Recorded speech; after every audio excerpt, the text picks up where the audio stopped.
Well, good afternoon, good morning, good evening, wherever you are. And yes, this is on my page. I will be sharing it out. Obviously, you might have seen this in my profile. And I am testing this new software thanks to Monique Johnson, which is Ecamm Live. It's actually very nice. It allows me to work on my desktop, share my desktop. So I'll be doing a bit more stuff on this over the coming days. So the title of the video is Be Happy, which might be a strange one coming from me because I look at a lot of my videos and I look like the most miserable git on the planet because I'm very serious about what I'm talking about. When it comes to business, I'm serious about it. But it's actually not kind of all that I do, right? So I've been talking to a number of clients in the last couple of days, and challenges happen. Stuff doesn't work. You think you've got the solution. You go out to the world, and the world says no. It's a bit like the man from Del Monte. He doesn't say yes, he says no. And this is your challenge, right? So what do you actually then do about it when this happens? How do you overcome it? What steps are you going to take? What actions are you going to take? And how is it going to affect you? And a lot of the time it's very, very difficult, whether you bought an existing business, whether you're starting up a business, whether you're expanding your existing business, whether you've reached some success and you want to get to more success. There are challenges at every step of the journey, right? That's what makes it interesting. Now, there is they say it's a Chinese proverb or a Chinese curse, I'm not 100% sure, which is, may you live in interesting times. And that can be a challenge. So the real kind of point of this, guys, is like, just chill out, a small bit, step back, relax. I saw a great video on Facebook the other day, which is what is the most powerful 5-letter word in the world. I know it's not money. It's money, right? And the guy was an Indian guru, and the man had the most amazing smile I've ever seen. Even smiling, thinking about it, he had the most amazing smile I've ever seen on a human being. His whole face lit up. He was absolutely, his eyes glittered. He was, I would believe, a Buddhist monk. I'm not 100% sure, but he had a shaven head and the paint and the rest of it. So I would assume he's a Buddhist monk, right? But it was fabulous. It was just amazing to watch it. And he says, if you've got a problem that you can't fix, don't worry, because you can't fix it. If you've got a problem that you can fix, then don't worry, because you can fix it. And smile. And the whole thing. And a lot of times in business, we do get boxed in. Hey Jerry, good to see you. You do get boxed into a whole mental arena, right, of as I call it, the Dad's Army, if you're old enough like me to remember Dad's Army. And it's Captain Mannering, we're doomed, everything, we're doomed. And that does happen, and you just have bad days, right? It happens. So when it comes to business and you're testing stuff and you're trying stuff and you're going out beyond your boundaries, and I work with people who are creating second businesses. I work with people who have their business and are trying to grow their business, and a lot of times growth can be painful, and even growing is painful, right? Because what happens is you land up going out into the growth section of your business, and all of a sudden it starts showing cracks and weaknesses in what's already established, and then you got to go back and fix that. And the other challenge with a lot of businesses is they're at the kind of, as I call it, the cliff, right? So you're making a good living, life is good, you're here and you're at the cliff. And, to go the next bit, you have to increase your costs, right? You have to spend money in advertising, you have to bring on another member of staff, another team member, something like that. And you're sitting there going, oh my God, what am I going to do? What's the up, what's the down, what's the sideways? And you go for it and it goes wrong, you're in trouble. You don't go for it, you stay where you are. And it is difficult. Which, honestly, is one of the reasons I love the internet. Because you can test all of this very, very cost effectively on the internet. You can go and talk to people and you can create interest in the whole lot to see is there actually a demand for what you're going to do. And how do you digitize the back end of the office? How do you take the technology that's out there and actually bring that into your business to work? Because we live in a smart economy. Unfortunately, a lot of business owners aren't behaving smartly.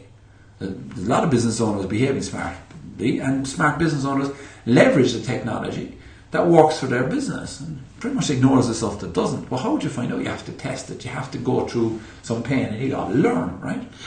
And it's one of the fascinating things that I find more and more as I go talking to business owners and even people who want to start their own business and make a second income. Because I work in two worlds, right? I work in the world where people want to make a second income, either selling a product that they've created. I'm working with a very clever lad at the moment in Norway, and he's bringing out an Amazon product where he's going to teach people how to do what he did. He's doing an average of between 100 and 128,000 a month on Amazon at the moment. And he drop ships it. He doesn't have any stock. He doesn't have any major overheads outside of his outsourcing teams, and he makes a very, very nice living out of this and runs the business, and he's selling hot products. And where he buys them is fascinating, right? I obviously won't share that because that's one of his things, but it's fascinating where he does it. But he's now going to help show that and to people to work with them, right? So I work with people who want to teach people how to make money online. I teach people how to make money online, and I'm actually teaching him in essence, and I'm coaching him. We're creating a whole funnel, right? Because it's all funnels for me. Everything lands up in a funnel to bring people in, get them interested, get them to buy, get them to stay, get them to buy more. Because that's the funnel, right? Then I help businesses where I help them get people in, help people make the decision to buy, get them to buy, and buy more. There's no difference. The skill set is the same. So the knowledge is the important bridge between this. And no matter which way you go, left or right. And that's one of the things I'll always be grateful to the likes of Matt Basek for. Because Matt gave me a skill set back, it was 11 years now, I was 2 years at this prior before I met Matt, but Matt would have been kind of 10 years ago, 10 years ago. And I went and studied with Matt and, learned how to actually use this thing to create funnels. And that knowledge has allowed me to create businesses. That knowledge allows me to go into pretty much any business and have a look at that business and understand, what we need to test. Doesn't mean I'm clairvoyant, right? It's amazing how many people say, I got this great idea, and you come into business with me, and we, because marketing, what I know about this thing, and they'll go, no, I'm not interested. And they go, what? This is the best product since sliced bread. Have you sold any? No. Right? And also, let's be honest, I can create stuff myself, so I'm happy to help you and teach you how to do it.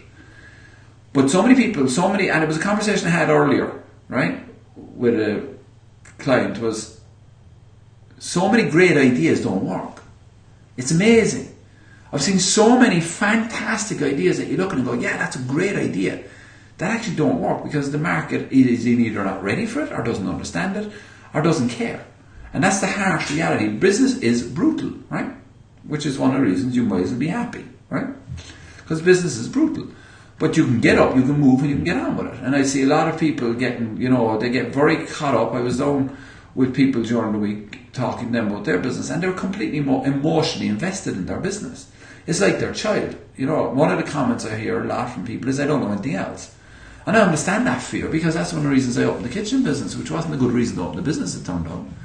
And I look at it and I have the conversation and say, hang on a second, you haven't made money the last number of years. What's going to change this time? You're going to go back out and do it again. What's different? What's moved? What's changed? I don't know, but I don't know anything else. Yeah, but I do know, we do understand that, look, sorry, it's not going to work. And so many people underestimate what they do know, what they can do, and so many people underestimate their own beliefs. No, I'm not into the motivation world and all the rest of it, even though, being honest, I've studied it, and a lot of what I do is actually springs around motivation, especially working one-to-one with people, because a lot of time it's okay what you do, and it's about getting the mindset right, about moving on. But it's always focuses back down to marketing for me. It comes down to getting people to work, getting it to work down to marketing. So if you can get your marketing to work and get your funnels to work, you save money, you save costs, you make more sales. So if you have a business and you're sitting there and you're wondering what to do with it, make some sales, right? Just go out and make some sales. A good friend of mine, Tom Cohn in the UK, I had him on with my Build My List guys the other night, with Zane Courier, who was talking about how to set their goals and all the rest of it. Is an interesting point that Tom says, go and get in trouble. And I kind of like that, right? Have your plan. So you can sit down and make a plan, right? And you can plan the plan. And then when I see people coming in with 47 pages of business plans, and I've been through that with, Enterprise Ireland and all the rest of it, and being honest with you, a business plan to me is a waste of time. I can't be any stronger than that at the beginning, right? Because you spend all of this time going in and doing all the research. Nobody has bought it yet. Nobody has spent any money on it yet, right? So if anyone hasn't bought it, then why are you going to all of this trouble creating this whole idea from your head? Go out and get someone to buy it. Now, I ran into difficulty with, some of the government organisations with that attitude. I'd be perfectly blunt. Let's go out and find out, does it work first? Does it work? Will someone buy it? If somebody buys it, you got a business. Now you sit down and make a plan and you work the plan and go out with it, right? But find out first who's your customer, who you think your customer is, and go out and sell something to them. And if they're willing to buy it, or get engaged with them, or understand with them, or if they're willing to click, if they're willing to engage with you, at least you have an indicator that it's going to work. But it's a bit like, I was going to say a bad one, but I'm trying to think up of a. It's a bit like trying to sell sunscreen in the middle of the night in the middle of a snowstorm, right? Nobody wants sun cream at that point in time. Yes, is sun cream a great idea? Yes, but the market just might be ready for it at the time. So it's to find out what works, right? And if it doesn't work, be happy about it. Fail fast. I know this sounds very strange, right? But it's fail fast. That is very much the mentality and what you're looking at, because you want people to fail fast. You want to fail fast. You want to find out what the market wants, because if you fail, which is a hard word, I understand that, and people take it as a bad thing. It's not a negative. It's feedback. It's the word. Pat Sarri, my good friend, says that it gives you feedback, right? The word is giving you back feedback. So it's telling you what to do. So you take the information you have and now you can make a decision. But at least you've got information. When you have no information in the information age, it's called clairvoyance. It's not called marketing, right? It's called clairvoyance. It's called guessing. It's flying by the seat of your pants. Which, we've all done. We've all set up businesses on that. Why not? But the world has moved on. So, really, today is just a conversation on that. And to test this nice new software that I'm enjoying immensely from the desktop. I will be talking more on the pages and the rest of it. I'll be sharing this out to you.